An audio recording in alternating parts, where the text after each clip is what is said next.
Good afternoon, everyone, and welcome to this panel, Amber Waves of Greatness, which, if any of you do not know your American history or are falling asleep, is a play on the word amber waves of grain, referring to the rolling grain fields of Middle America. And if you were in the session a little while ago with Secretary Mnuchin, you will have heard him talking a lot about growth in America and the rebound that the administration is championing. But another theme that's been very dominant in the last few days is the split and composition of that growth. Is it being equally spread across the country between different income groups? Is it being equally spread in a geographical sense? And many people have been arguing that the answer is no, that there is in fact the lagging region in the middle of America which is not enjoying this rebound to the same degree. So what we're going to do this afternoon in the next hour is talk about the degree to which there is an economic growth problem in Middle America and what can be done about it, both on the part of business and government and also local governments. And we have a wonderful panel to talk about this. We have two governors on either side of me. We have Governor Snyder of Michigan on my left, your right, and we have Governor Bullock from Montana at the end. We also have a business leader. We got at the very end Devin Wenig, who's president and CEO of eBay. And we have two esteemed economists who have also worked in government, Larry Summers, formerly Treasury Secretary, and Steve Rattner, formerly in the Obama administration, who now is both back in finance, but also a regular commentator on Morning Joe. And in that context, I'm going to start with you, Steve, because you are very good at summing up what's happening in slides, and you have brought along with us today a few slides of the day to try and frame this debate. So give us a quick snapshot of what's actually happening in Middle America in terms of whether there is an amber wave of greatness or if there is a problem with prosperity there. I'm happy to do that, but before I do, I should probably say that I'm sure my good friend and former boss, Larry Summers, took umbrage at the idea that I was described as an economist. I'm just an observer. I did bring along a few slides that I think hopefully will, on some disparate issues that may provoke some thought among all of you and hopefully some comments from our panelists. The first one that you can see here, I was interested to hear, and I didn't prepare this in the last 10 minutes, but I was interested to hear Secretary Mnuchin just say something to the effect that employers are not having any problem finding workers.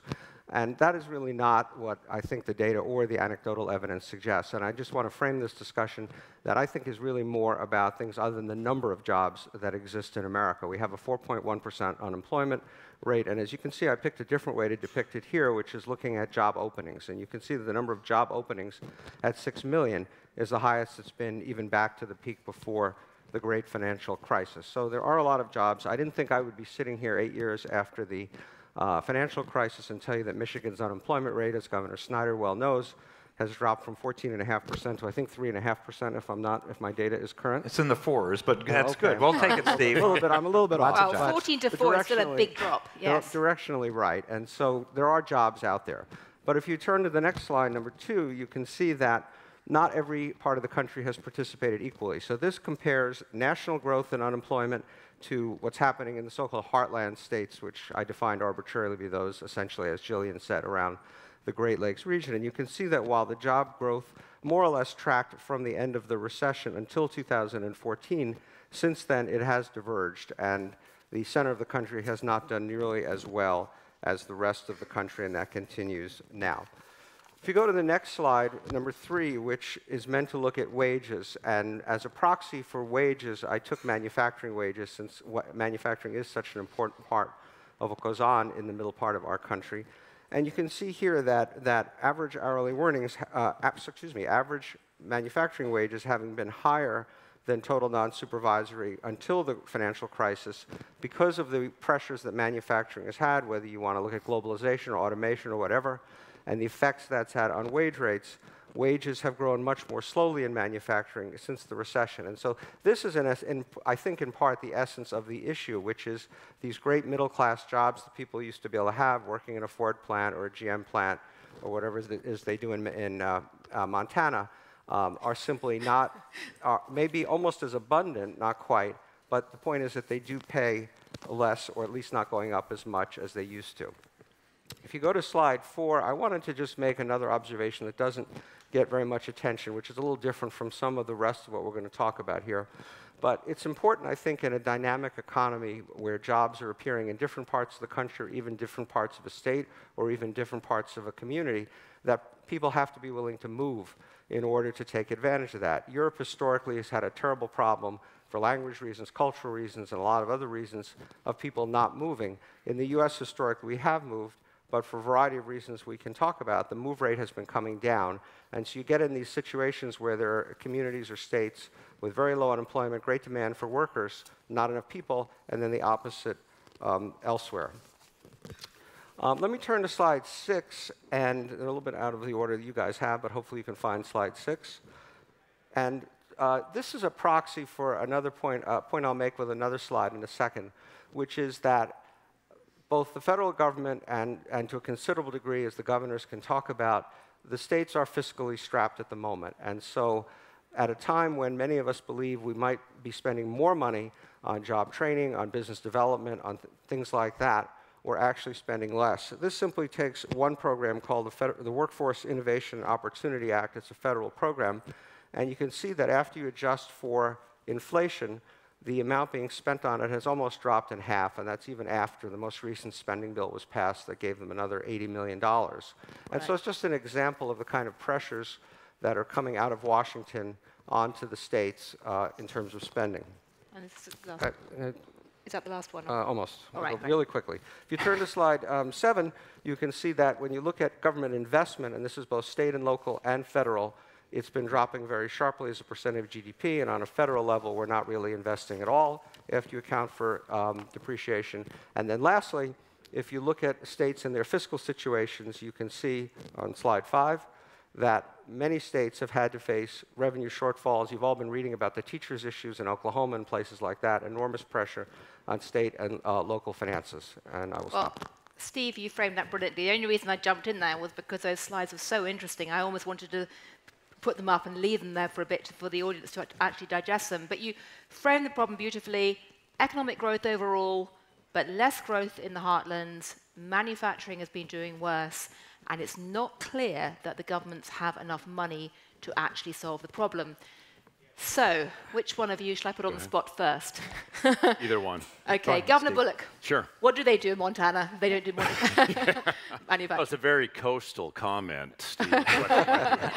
I mean, I'll say a couple different things, one of which is not just geographical challenges, it's also educational challenges. If we look over the last decade, 11.6 million new jobs, about 11.5 of them went to people that had some sort of post-secondary education. But I think, not to beat up on my friend Steve, but there's an implicit bias also at times from the coasts that suggests that isn't always good for both the mass of America or these businesses. My favorite quote from New York Times in 2015 said, "Silicon Valley gets all the glory, but the real hotbed of American entrepreneurism appears to be a few hundred miles to the north, Montana."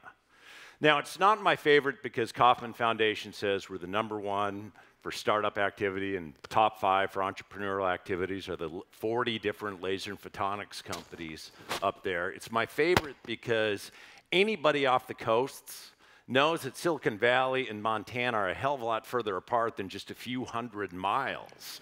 But that's the sort of bias. It's like I could take you to Harleton, Montana. Wheatland County is one of the poorest 100 counties in the nation. There's a company called Ticket River Printing there. Ticket River Printing does 110 million product units every year, 100,000 customers all across, actually all across the world.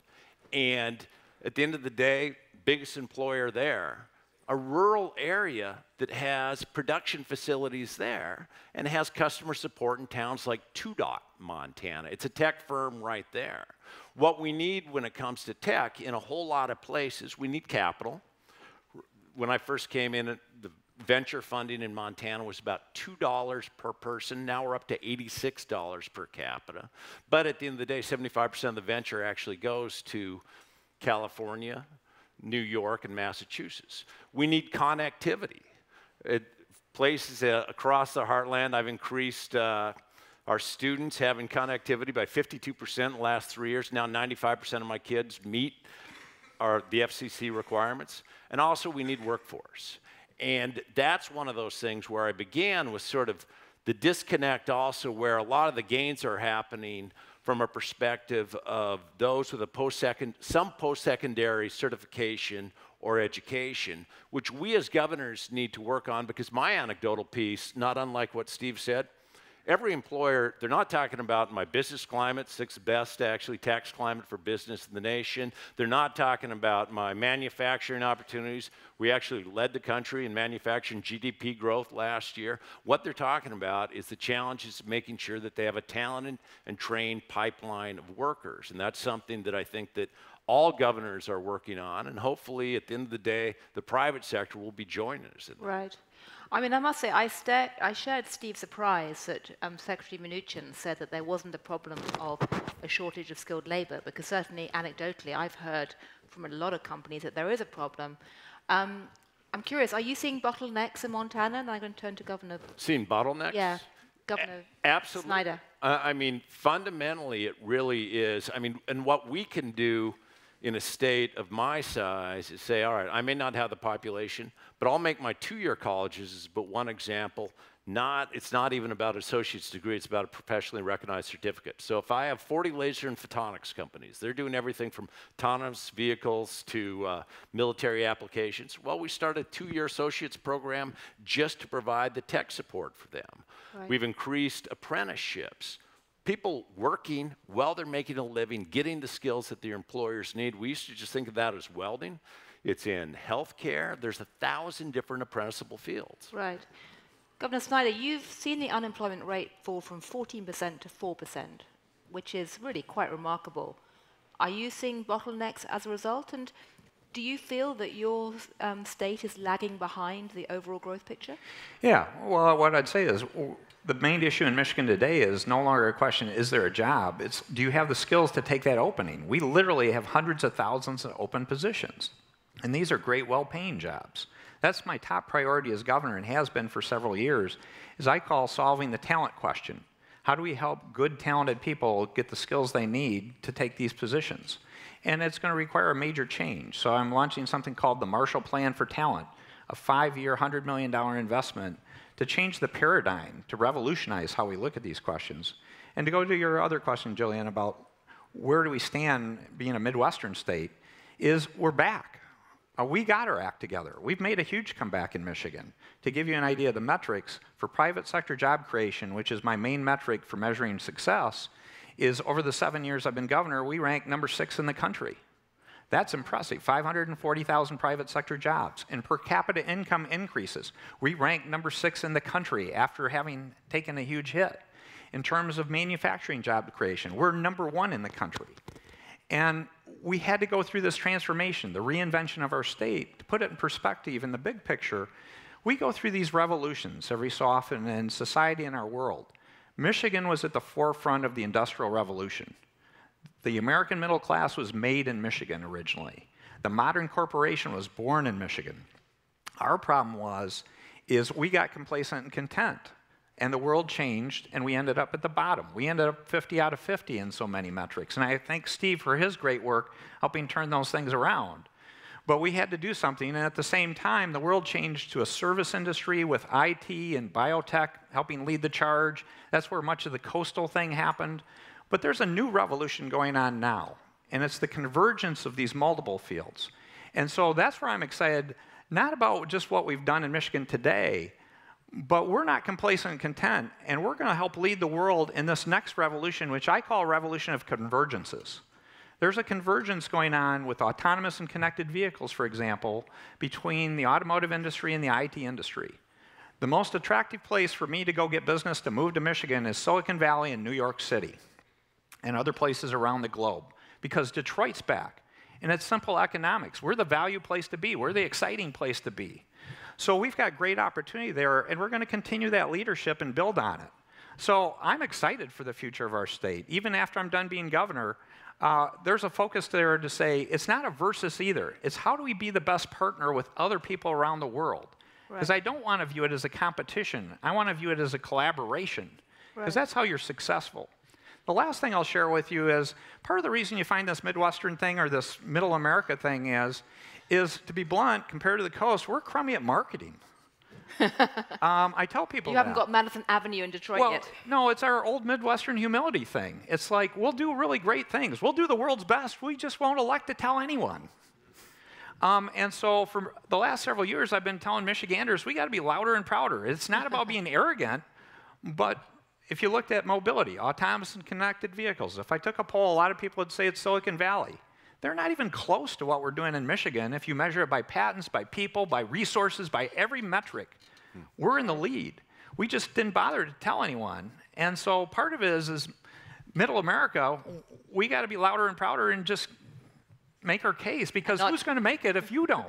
So louder and prouder, and not just with the music. So I must say, I think the last time we spoke, Governor Snyder, was actually when we were having a panel a couple of years ago here to talk about the extraordinary Renaissance in Detroit. And I was in Detroit last week with a group of anthropologists looking at the auto sector, and the amount of activity and creativity there is certainly very striking right now. It really is. Oh, it's incredible. I mean, we've run out of housing for young people in Midtown and downtown Detroit. Occupancy is 98%.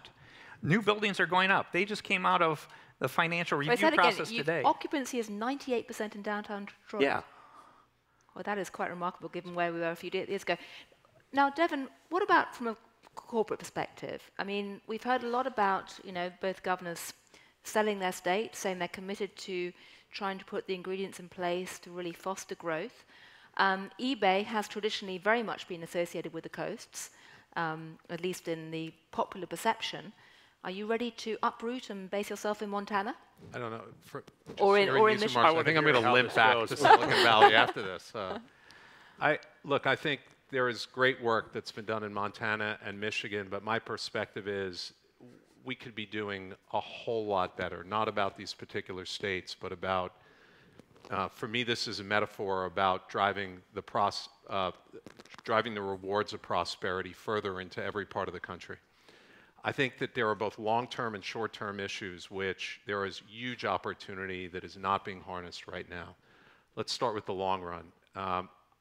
I obviously have a particular perspective as somebody from the tech sector in Silicon Valley, but I believe that this is a technology economy. Whether you're in the auto industry, whether you're printing, or whether you're an internet company, show me a company that does not adopt technology in 2018 and they are dead.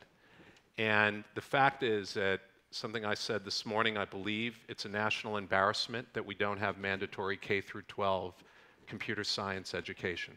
I understand that's not going to solve issues today, but if we don't organize for a digital economy, all of this good work could be lost, and we are going to fall behind to a point that we can't catch up. On a more immediate term, we often talk about the tech sector, but the fact is that a lot of companies like mine are enablers, huge enablers of the non-tech sector. eBay is maybe associated with Silicon Valley, but the fact is that we're a platform that enables almost 1 million jobs in the United States. We have 3 million customers in Michigan. We have 300,000 in Montana. We directed $1 billion of sales to Michigan companies in the last 12 months and almost 50 million to Montana companies. This economy, based on the sharing economy, whether it's job sharing, ride sharing, Airbnb, selling something on eBay, 1/4 of Americans received income from the sharing economy in the last 12 months, and almost 70% of it went to the coasts. That is an enormous untapped opportunity, because these are not jobs that require digital proficiency, but these are jobs, and this is income that requires some knowledge of how to use these platforms. And to me, that is a huge public-private opportunity that so far has not been grabbed. Now, that is absolutely fascinating.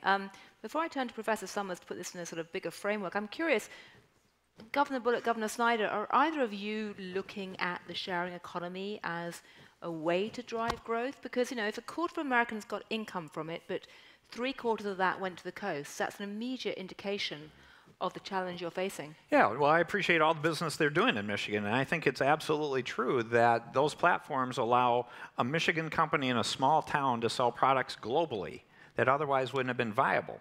So I think there's another trend out there that quite often people all jump to say everyone's going to live in the cities, these mega city trends, and cities are going to keep growing. But I think there's another contrary thing that I believe in is going to happen in smaller areas that have great quality of life. And that's what a Michigan can offer. Between the Great Lakes and our 11,000 lakes, we're the water state. If you want, I mean, can you imagine you can live on a beautiful piece of land and do your commerce anywhere in the world because of platforms like this? There are a lot of people that would make that selection. And the same thing with the mountains of Montana.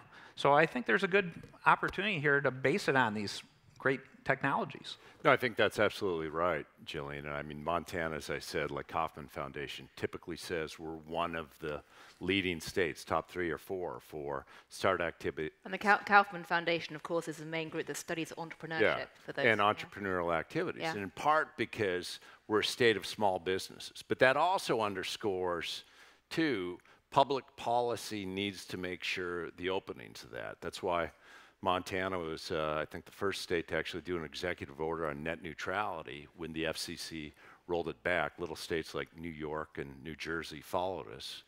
But the point being that if you're in a rural area and you don't have the opportunity for connectivity, that sharing economy, taking advantage of what eBay can offer is going to become a lot more difficult to be marketing our products, not just around the country, but indeed around the world. Right. Professor Summers, you've heard the challenge depicted in Steve's slides, and you've heard the response from both the governors and the comments from business. How do you see this picture at the moment, or this problem? I mean, do you think that the current disparity is likely to increase in coming years, or is it actually starting to disappear? I'm very impressed by the various efforts in the private and public sectors that I've heard described today, but I'm afraid the main thrust of my remarks is going to be to confirm your sense that economics is a bit the dismal science. Okay, I think that's called a health warning. Start with this. In the late 1960s, 96% of men between the age of 25 and 54 in the United States were working. 4% were not. Today, even in a cyclical boom, 12% are not working. A higher fraction of Americans between the ages, men between the ages of 25 and 54 are not working than in France or the UK or than Italy. That, I submit, is manifestly unsatisfactory. Second observation, there is a major geographic dimension to this problem. Statistics I'm going to quote may be a year or two old because that's what's available, but the number in Flint, Michigan, of 25 to 54-year-olds not working is close to 50%.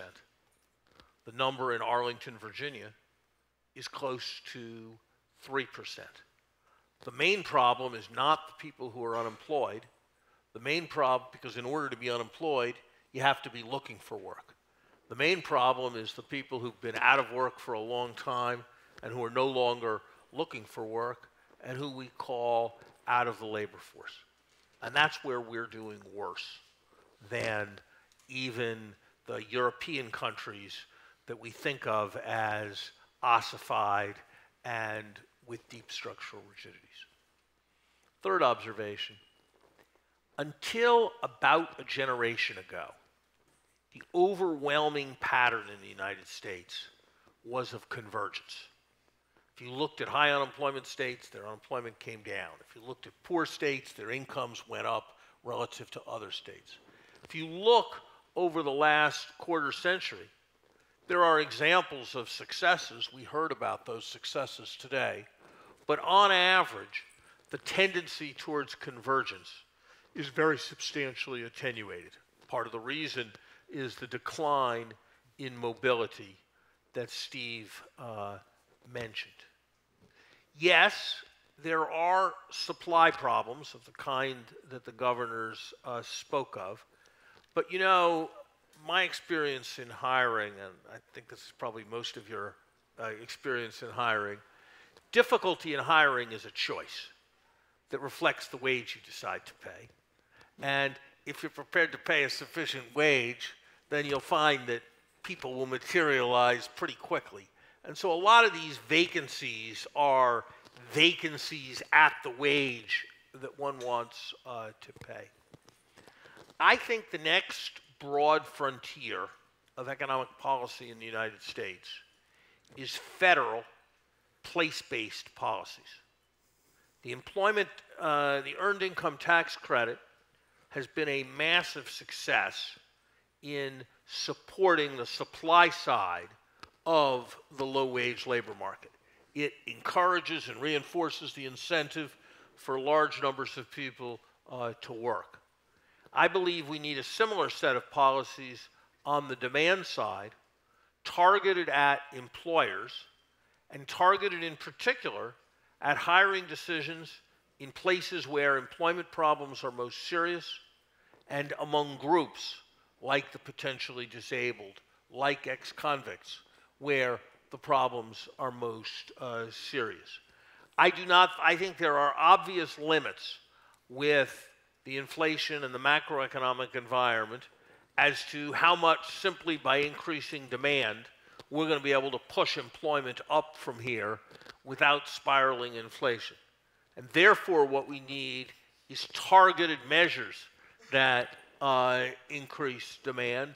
And I think such measures are terribly important if we are to become one country economically again. Remember also that for the first time in a century, life expectancy for middle-class men is now unambiguously and clearly trending downwards. The smartest observers, pretty much the only observers, who foresaw the fall of the Berlin Wall and the decline and the breakdown of the Soviet Union were the demographers who sensed in the mid-1980s, Pat Moynihan was the most famous maker of this observation, that any society where life expectancy was declining was facing grievous challenges. And so I believe that at the national level, we need to supplement the terrific efforts that we've heard about here from the governors with substantial policies to support employment in a place-based and group-based way. Right. I think if we do that, we can have a much stronger national economy. Well, thank you, Professor Summers, for those comments, which were in parts indeed very dismal, but also very rousing. And I can see that everyone is dying to jump in and respond. That's why I put you last on the panel. I'd love to get a corporate perspective in a second, but I can see that Governor Snyder wants to come in straight away with some thoughts. Yeah, just a couple things. Do you agree? I mean, with portions, I would give you a different perspective on the comment that it's simply a question of wages and paying people more. There are structural problems we have today that I believe that the jurisdictions that do the best at addressing this talent question are going to have an economic advantage, more than tax policy, more than anything else. And if you look at it, to go with a comment from the business world, in the computer science world, I love the comment to say we need every class, because I can tell you, if you kept on raising wages, there just aren't going to be enough people, because we do not provide enough instructional opportunities for people to learn in the near term. Long term, I agree with economic theory, but we've got a significant imbalance that we need to up computer science in every level of education, and that's the competency-based certificates. The second problem we have, in addition to that, is culturally we've messed up. So when you talk about the skilled trades, the technicians, we've created a culture where we tell everyone they should go get a 4-year degree, and we've diminished the value of career tech education to the point where they're great, well-paying jobs, and people, their parents, will not look at them. Right. And they're great opportunities, and we need to change that paradigm of how we view them from a cultural point of view. And to reinforce Professor Summers or Dr. Summers' point of view on helping people in need, I 100% agree. So one of the coolest programs we did in Michigan is we're starting our 3rd vocational village, which is the idea of let's give skilled trade training to people while they're in our correctional institutions. Let's actually have people come in, businesses in a public-private partnership, come interview them and give them job offers before they leave. And we've created some huge successes with people getting a master's mechanic certificate. Those jobs can pay $80,000 or more, right. And they're walking out the door with a job into a great, well-paying opportunity. We're doing it with robotics. We're going to add computer programming to it because there's no reason those people cannot. They've just been discounted so much. We need to be more proactive, so I appreciate that. But I guess the question really is that, as Professor Summers says, there are these flashes of extremely encouraging developments, very bright spots, very creative thinking going on, and yet the question really is there something that needs to be done at the federal level with tax policy, with more proactive actions? I mean, I'd love to ask Devin here about what you think from a corporate perspective. If the federal government came to you and said, we're going to give you lots of tax credits to move half your workforce to Montana, Michigan, anywhere else, how would you feel about that? I mean, I do think it's possibly, and I think it needs strong medicine. I moved to Silicon Valley 7 years ago, and my observation from where? Where were you before? From New York. Right. And my observation is that there are network effects, but it is very hard to create those network effects, to create the ecosystem of a tech hub. There is capital, there is education, and there is industry. Detroit is reaching that type of exit velocity, but I could count the number of cities in the United States that are really getting there on one hand. I would say, from a Silicon Valley perspective, we are desperate for more of these hubs because there's no space in the Bay Area. There's nowhere to put people. So we all march together from Silicon Valley to Austin to Detroit or wherever, but there isn't a lot of places because what you need is you need local entrepreneurship, you need a base of computer science education, you need a local government that is supportive. There are things you need. You can't just go anywhere. So I don't think it's just going to happen. And again, I'm not in any sense detracting from great work happening in Montana, great work happening in Michigan, but I think you look at Steve's slides and you say, there are pockets, but we need to do more. And it's not at all clear that it's going to happen without some bootstrap to it happening. Right. I'm curious, I'm going to turn to Governor Bullock in a second, but Steve, one of the most interesting slides of your very interesting slides, which framed the debate, was this collapse in the mobility rate. Do you think part of the answer is to get people, back on the move again? In the UK, we used to have a politician say, get on your bikes. Do people need to get on their driverless cars or in their driverless cars?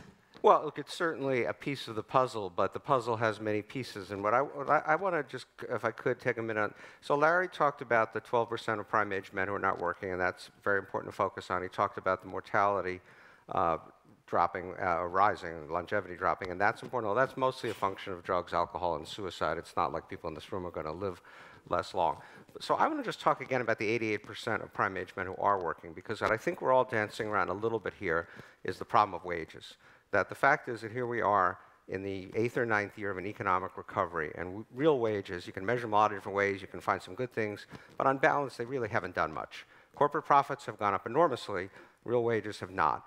And I think that there has been a change in the balance of power, if you will, between business and labor in terms of labor's ability to get wage increases. Some of it's unionization, minimum wage, a lot of it has to do with globalization, a lot of it has to do with monopsony power of business vis-a-vis labor. But unless we find, and we haven't actually used once in this panel yet the words income inequality, which are another piece of, another way to look at the same thing. And unless we, I want to grow the pie, but unless we also share the pie more fairly, we are not going to make, in my view, the kind of progress we need to make. Right. I can see both Professor Summers and Governor Bullock wants to get in. Do you want to? Well, part of what Professor Summers said as far as trying to find those areas and incent more business to be there, to me makes sense. Now, I can look at Boeing has 170 employees in Montana. They're doing titanium fabrication for the 777X. How did they get there? They bought a Montana-based company. GE has a joint venture called Montana Precision Project, or Montana Precision, which what they're doing is making parts for SpaceX and GE aircraft. Again, what they did, though, is they came in and joint ventured with an existing company. I think part of it is, to Devin's point, 75% of the venture being just either in Boston investments or Massachusetts, New York, or California is a problem. And for any of you venture folks, governor at mt.gov, I'll turn you on to any number of wonderful companies by all means. But I think that where there are some significant economic gains and things like that, folks got to realize and recognize that you have a talent and trained workforce. You have governments that are responsive to try to make sure that those companies are successful in your state, and you have a quality of life that, candidly, if you're now in the Bay Area, it's a little bit different. So I think that we've got to figure out ways for folks to actually get off the plane in other places around the country. And once you do, you can see incredible things. And maybe what it will take is what Professor Summers suggested, is incenting some places around our country to say, if you bring your capital here, bring your opportunities here, because if not, you're going to have a continuing divide between the coasts and real America. Right. Professor Summers. And I'm going to turn to the audience for some questions in a moment. So do start to think of any questions you'd like to, or points you'd like to raise, because I'm conscious that we have people from all over the country in the room. Let me say 4 things very quickly. 1, I am all for, I've spent my life in education, I am for everything that anybody suggests having to do with education and human capital development. That said, about 75% of the people who are going to be in the labor force in 2030 already are in the labor force, and so there's a limit to how much you're going to be able to do with those policies. Second, I'd be a little cautious about migration. Experience everywhere is that when you increase migration, it's the most able people, the most energetic, and the most entrepreneurial people who are the ones who leave. And so if you encourage out-migration, the economic theory is then the place has to support a smaller group of people, and so it will work. But if it's lost its natural community leaders, that's a problem.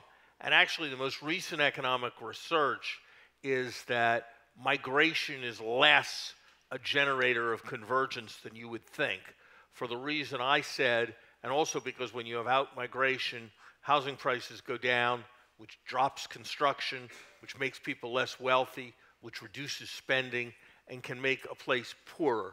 So I would be careful of thinking that even if we could increase migration, it would be a major, it would turn out to be a major salvation. Third thing I'd say is, let's be careful. I am all for more Silicon Valleys, but my broad experience, and this comment would apply well beyond the question of states, is that in a world where there's more and more division of labor, increasingly strategy for a person, for a region, or for a country is about building on strength rather than compensating for weakness. And there are some places that have the possibility of being the next Austin or the next Silicon Valley, but there are not 50 states that plausibly have that potential. And what you have to do is figure out where your existing strength is and play the hand where you have.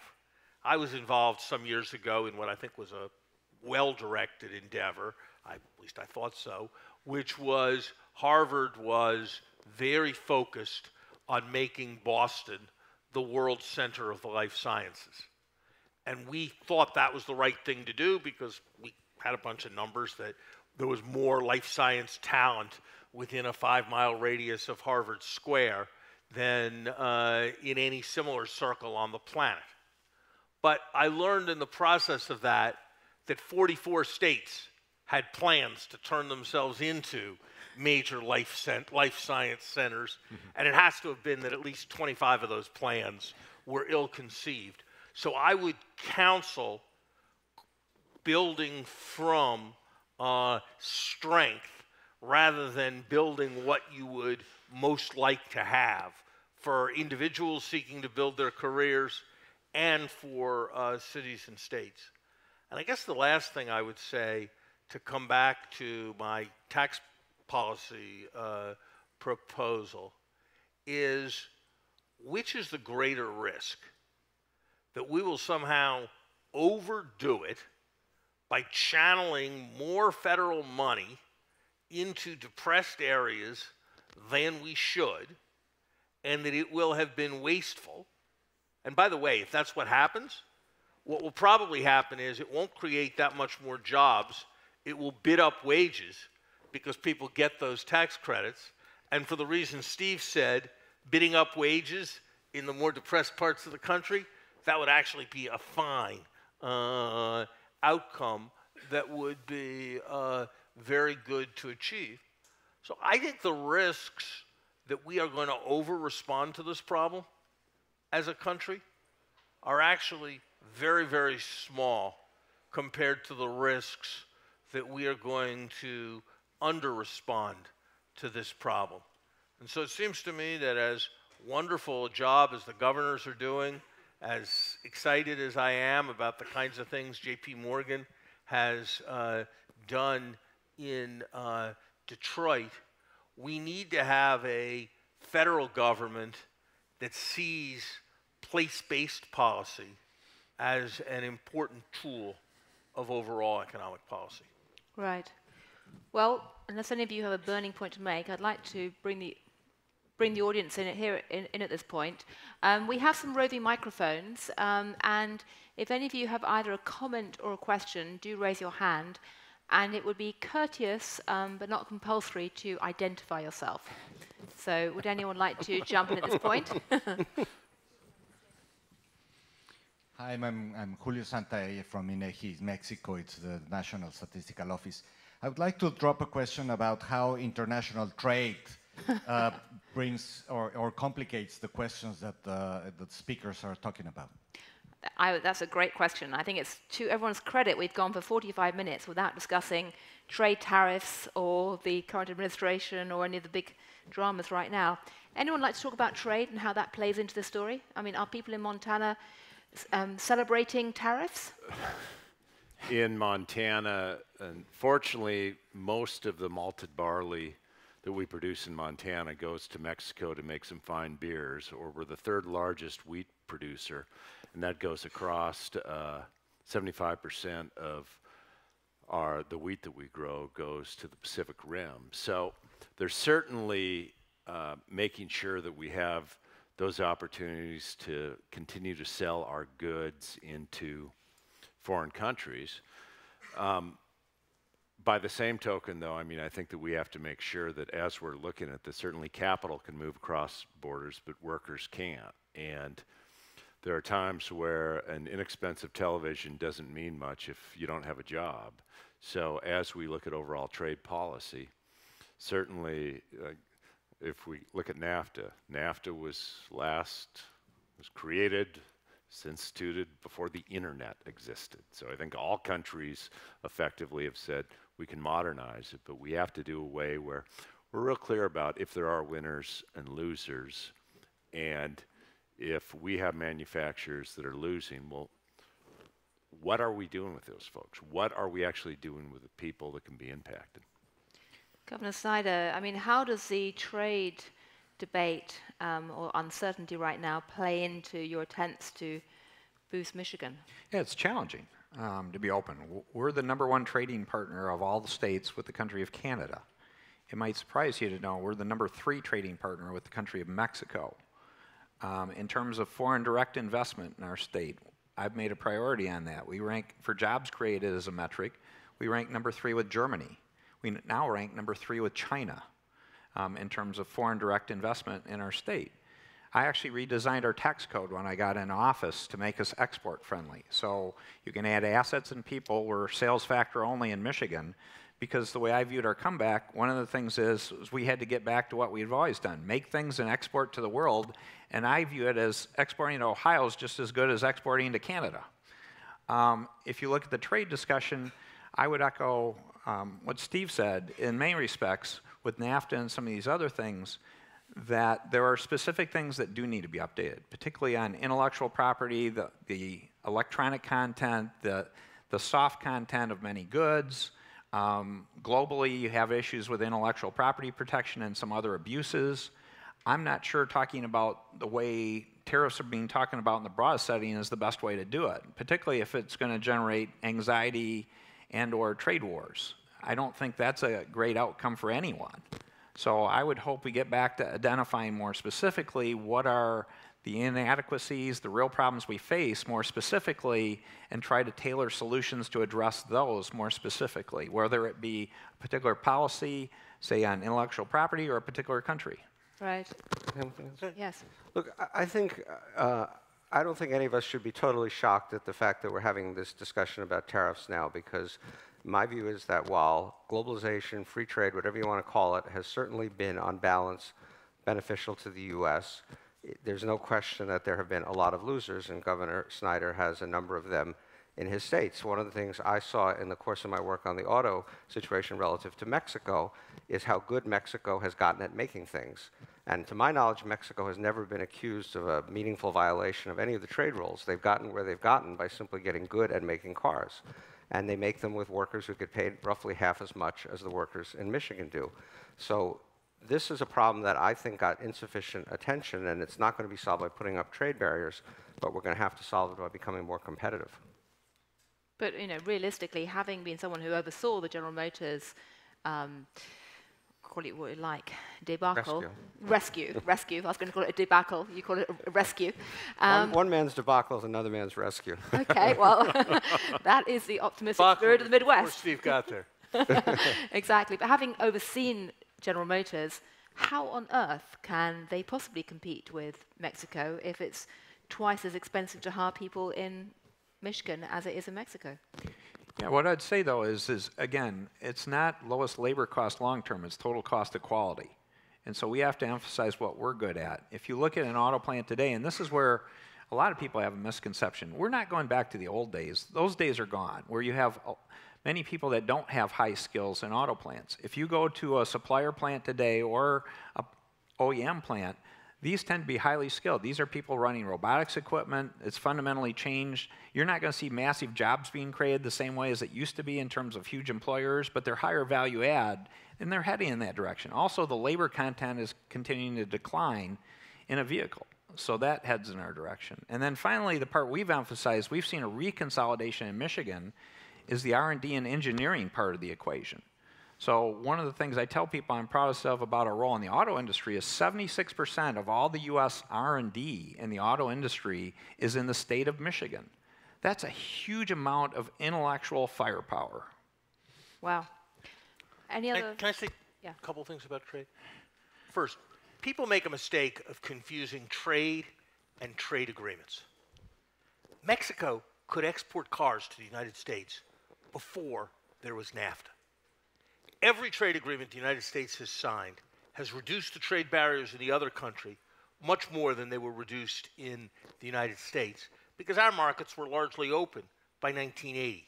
The reason there's more trade with Mexico, the reason there's more trade with China, is that those countries have gotten much more productive. It can't realistically be our policy to stop that trend. Second thing to say, with respect to manufacturing, this is painful to say, but it's true. Right now, in the United States, only about 5% of our workforce is production workers in manufacturing. Yes, total manufacturing is 9 or 10, but half of that is people who are working as assistants or in accounting or in marketing. So real work on lines is where farming was in the 1940s. It's already happened. Most of the jobs have already moved to elsewhere, and that 5% isn't going to go back. And so our focus needs to be looking forward, not looking backwards. And I guess as I listen to the current heat from many of my friends in the business community about China, I'm reminded of my experience in the Clinton administration at the beginning of the 90s. The single company that was most energetic about complaining about terrible Japanese trade practices, that had the most innovative theories of how you could bring a new kind of 301 special action under the GATT, whose CEO was in Washington most frequently. The single company that was most oriented that way was Kodak. Now, it brought its suits against Fuji for whatever it thought Fuji was doing wrong. During that period, what at that moment was world-leading research in digital photography languished completely, and Kodak missed it. And as a consequence, tens of thousands of people who were supported in splendid middle-class lifestyles in Rochester no longer are.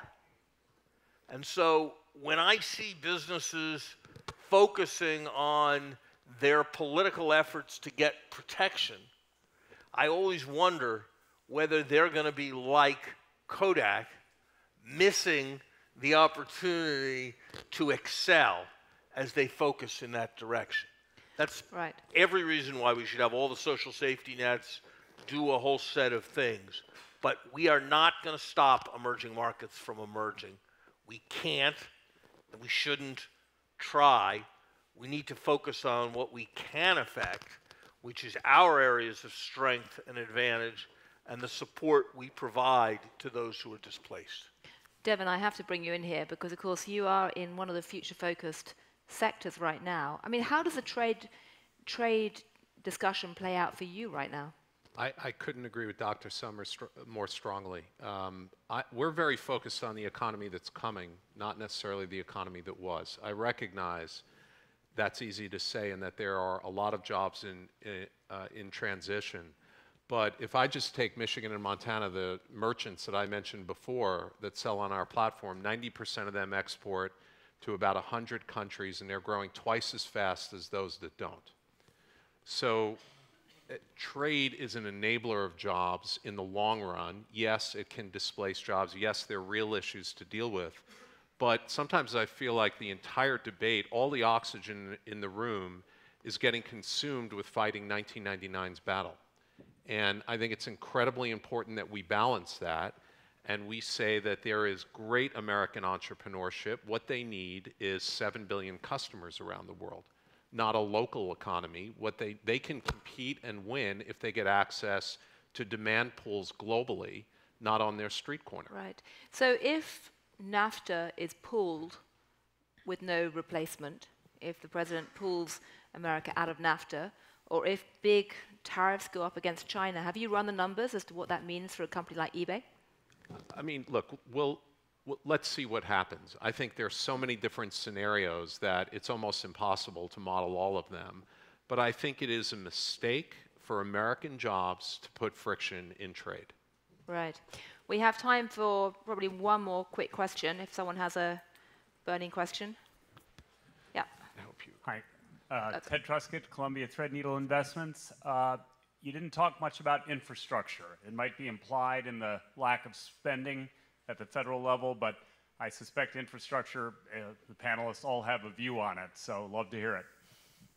So what about that big infrastructure plan? Yeah, well, the current infrastructure plan that was kicked around, I'm not sure that it does as much as we ought to. I mean, infrastructure in a state of 147,000 square miles certainly means our roads and our bridges. And to underscore the disconnect, I mean, when it's 23 extensions to do a 6-year highway bill, even before we have a problem. Infrastructure and the investments to make a viable community, though it's also going to be in this economy, it's the digital investments. I mean, I'm pleased, as I said at the start, that we've increased the connectivity of our kids in our schools across Montana by 52%. And often when we do that, that also means fiber's running to our local communities. But if you really look at the needs and great jobs across the heartland or across Montana, we ought to be investing that much more at the federal level to our states in both the base infrastructure and the infrastructure that creates a platform for future jobs as well. Right. Yeah, we need to invest more in infrastructure. It's very straightforward in this country. As a practical matter at the state level, it had been 20 years since we'd done anything with the gas tax or registration fees, for example. It took me 4 years and 3 attempts. We finally got something passed that adds $1.2 billion more a year, which is a significant amount. That's a major increase. At the same time, we've added that much. If you look at the federal fuel tax, we're down $275 million a year.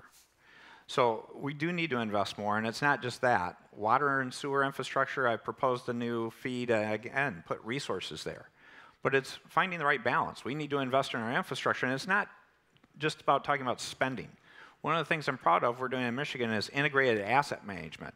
Think how often you see that road in front of your business or school or workplace torn up for water and sewer, and that's, you know, the other utilities coming in to tear it up, and it's torn up multiple times. It's dumb. Let's figure out how to coordinate this work. Let's do integrated asset, tear it up once. And I started a commission to go review best practices in the United States, and we found one place to use as a role model. It was London. Oh. So we actually ended up going beyond our borders to find someone to give us some guidance. So infrastructure is a huge priority in this country that we're underinvesting in. We need to invest more, and it's an investment, not a spend, but let's do it not just more money, but smartly. Wow, I haven't heard London being held up as a shining example of hope much recently, but yes. Professor Summers, you have about 45 seconds. Infrastructure's long been a passion of mine. Think about this, the potholes on American roads that could be removed cause extra automobile repair costs each year, according to the American Society of Civil Engineers, that are the equivalent of a 75-cent a gallon gasoline tax. It's madness that we don't fix that. It's madness that we don't fix Kennedy Airport. It's madness that we don't fix a lot more. This is an area where we need to move from the politics of either or to the politics of both and. Progressives are right that we need substantially more resources invested. Conservatives are right that our current regulatory schemes delay, extend, and increase the cost of infrastructure in a vastly excessive way. France is not known for its legendary anti-union efficiency.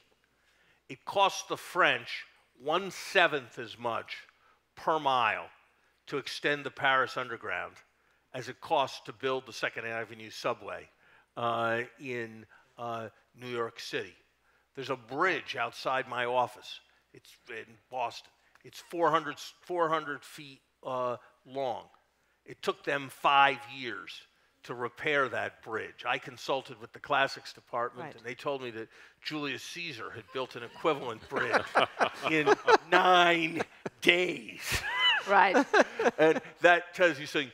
And here, just last word. At the this Milken conference, one has to say that there's a greater role for the private sector. You know, it's remarkable, and I think Americans should think about it, that if you go to socialist continental Europe, almost all the airports are privately owned, and a significant fraction of the highways are privately owned. And the United States, a supposed bastion of capitalism, is much more of a bastion of state-owned and operated infrastructure. And that's something we should think about in our country as well. Well, that could be the topic for another great panel, but we've had a fabulous discussion. Lots of both very encouraging statistics, but also very chilling statistics that lay out the challenge. So it just remains to me to say a very big thank you to all of you, and let's hope you can work together to find some solutions. Thank you.